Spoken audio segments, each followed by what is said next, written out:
Em nome do Pai, do Filho e do Espírito Santo. Amém. Programa de Formação Católica do dia 18 de novembro, quinta-feira. Renda mínima, solidariedade cristã ou assistencialismo populista? O Papa Francisco tem se posicionado frequentemente em defesa dos programas de renda mínima, deixando claro que esses programas devem ser planejados de forma realista, evitando o assistencialismo. O contexto mundial tornou cada vez mais premente o debate sobre os chamados programas de renda mínima, políticas sociais que garantem remuneração mínima para a pessoa, mesmo que não tenha trabalho.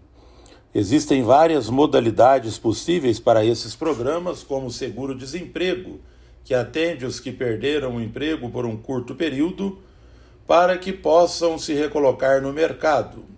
O auxílio emergencial, criado em função de uma crise como a do coronavírus, o Bolsa Família, que se mantém por um período maior para garantir a escolarização das crianças, e agora o Auxílio Brasil do governo Bolsonaro.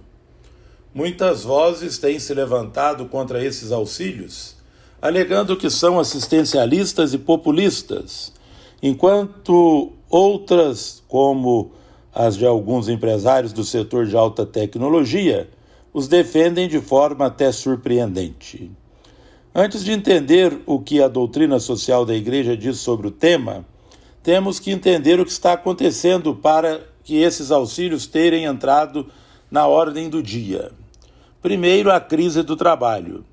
A chamada quarta revolução industrial que vivemos atualmente, com a introdução crescente de robôs e sistemas de inteligência artificial, tem um grande impacto no mercado de trabalho. Máquinas substituem trabalhadores humanos com ganhos de eficiência e redução de custos, gerando desemprego. A sociedade, dizem os otimistas, irá reequilibrar essa situação com a criação de novas atividades, redução das jornadas de trabalho e aumento do espaço para o lazer. Mas todos concordam que isso não acontecerá com a rapidez suficiente e teremos, por um período relativamente longo, grandes massas de desempregados. A pandemia acelerou o processo e suas consequências mais nefastas. Com as pessoas em casa, máquinas, sistemas de automação e relações virtuais substituíram o trabalho presencial e desempregaram parte significativa da população. Não foi apenas um evento transitório, como o da pandemia em si, mas a aceleração de um processo que já estava em curso, razão pela qual a retomada dos empregos em alguns setores poderá nunca mais ocorrer. O desemprego elevado não é apenas um problema humanitário, ele tem consequências políticas, aumentando a insatisfação dos cidadãos e levando à instabilidade dos governos. A própria economia pode entrar em recessão, pois não adianta produzir mais se não existem pessoas com dinheiro para comprar. Por isso, governos e empresários passaram a apoiar programas de renda mínima, que cumpririam não apenas uma função humanitária, mas também política, social e econômica. O risco do assistencialismo. Esses programas, contudo, podem ter duas consequências negativas. O primeiro é a sua utilização populista e assistencialista ou mesmo político-partidária. Nesse caso, os programas não servem a uma verdadeira promoção humana, mas apenas aumentam a dependência dos pobres em relação ao governo, facilitando a manipulação política e não permitindo que as pessoas desenvolvam plenamente o seu potencial, a sua autonomia e a sua liberdade. O perigo é real, mesmo que talvez não aconteça com frequência. Ficaram famosas no imaginário de algumas pessoas as comunidades de desempregados que viviam de auxílios governamentais nos países ricos, na segunda metade do século passado. Os estudos mostram, porém, que as populações assistidas por esses programas, na maior parte dos casos, lutam para sair da situação de dependência e se valem desses auxílios para conseguir situações de vida melhores. No Brasil, por exemplo, 69% dos primeiros beneficiados com o Bolsa Família não estão mais no sistema, porque conseguiram condições melhores de vida e de trabalho. Para que um desses programas não desencambe para o assistencialismo e o populismo, é o progresso socioeconômico que permite a geração de novas oportunidades de trabalho e a formação dessa população assistida para que possam ocupar estes postos de trabalho. Quando essas condições existem, as pessoas preferem um trabalho digno e uma remuneração adequada à condição precária dos auxílios de renda mínima. A inflação que corrói o auxílio. O segundo problema desses programas é o seu impacto nas contas públicas. A polêmica atual sobre o Auxílio Brasil de Bolsonaro, que deverá ser implementado em substituição ao Bolsa Família em 2022, não diz respeito à sua razão de ser, mas sim a seu impacto sobre os cofres do governo federal. A questão é simples. Quando o governo gasta mais do que arrecada, tem que contrair empréstimos ou aumentar a inflação. A capacidade de endividamento tem limites, pois em algum momento o empréstimo tem que ser pago. Quando isso acontece, como no Brasil, nesse momento os gastos acima da arrecadação geram inflação que corrói o poder de compra dos salários e compromete a economia, gerando mais desemprego e menor poder de compra. O resultado já é conhecido. O que se esperava ganhar socialmente com o programa de renda mínima é perdido pela crise econômica. Isso não significa que se deve abandonar esses programas sociais, mas sim que eles devem ser planejados dentro de uma visão realista das contas públicas. Sempre se pode perguntar se não há outros setores da ação do Estado que podem sofrer cortes sem prejudicar as populações mais necessitadas. Além disso, os escândalos, as notícias de altos salários e as mordomias dos funcionários públicos e políticos aumentam ainda mais o desconforto e o impacto negativo do déficit público, que é o que acontece quando se arrecada menos e se gasta mais o governo. Qual é a palavra da Igreja? O Papa Francisco tem se posicionado frequentemente em defesa dos programas de renda mínima, deixando claro que esses programas devem ser planejados de forma realista e evitando o assistencialismo. Numa mensagem aos movimentos sociais, disse: um rendimento mínimo para que cada pessoa neste mundo tenha acesso aos bens mais elementares da vida. É correto lutar por uma distribuição humana destes recursos.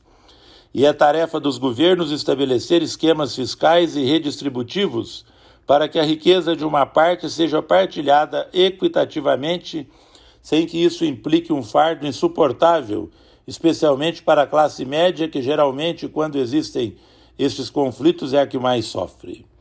Na Fratelli Tutti, nos números 161 a 162, acrescenta o Papa Francisco: longe de mim propor um populismo irresponsável. Os planos de assistência que ocorrem a determinadas emergências deveriam considerar-se apenas como respostas provisórias. A grande questão é o trabalho. São indicações claras para quem deseja enfrentar esse grande problema em nosso tempo numa perspectiva verdadeiramente cristã. Ave Maria, cheia de graça, o Senhor é convosco. Bendita sois vós entre as mulheres e bendito é o fruto do vosso ventre, Jesus. Santa Maria, Mãe de Deus, rogai por nós, pecadores, agora e na hora de nossa morte. Amém. O Senhor esteja convosco, Ele está no meio de nós. Abençoe-vos o Deus Todo-Poderoso, Pai, Filho e Espírito Santo. Amém.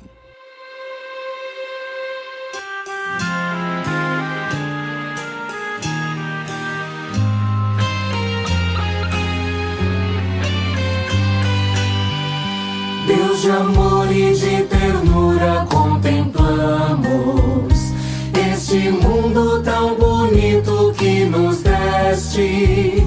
Desse dom fonte da vida recordamos, cuidadores, guardiões tu nos fizeste. Peregrinos, aprendemos nesta estrada o que o bom samaritano ensinou. Ao passar por uma vida ameaçada, ele a viu, compadeceu-se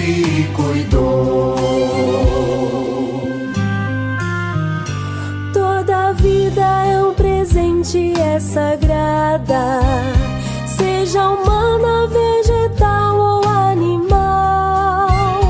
É pra sempre ser cuidada e respeitada, desde o início até seu termo natural. Peregrinos, aprendemos nesta estrada o que o bom samaritano ensinou.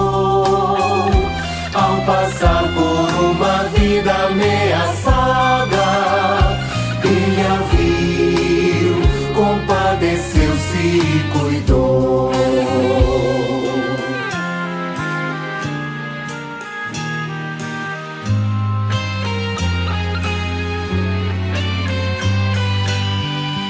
Tua glória é o homem vivo, Deus da vida.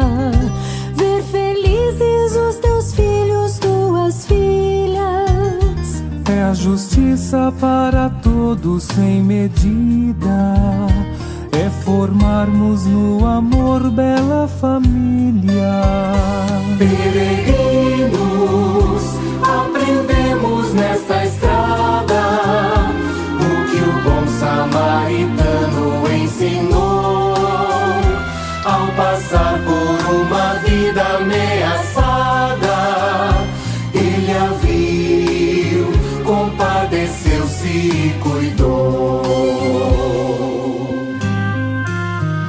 Mata a vida o vírus torpe da ganância, da violência, da mentira e da ambição, mas também o preconceito, a intolerância. O caminho é a justiça e conversão. Peregrinos, aprendemos nesta estrada o que o bom samaritano ensinou. Ao passar por uma vida ameaçada, ele a viu, compadeceu-se e cuidou. Peregrinos, aprendemos nesta estrada o que o bom samaritano ensinou.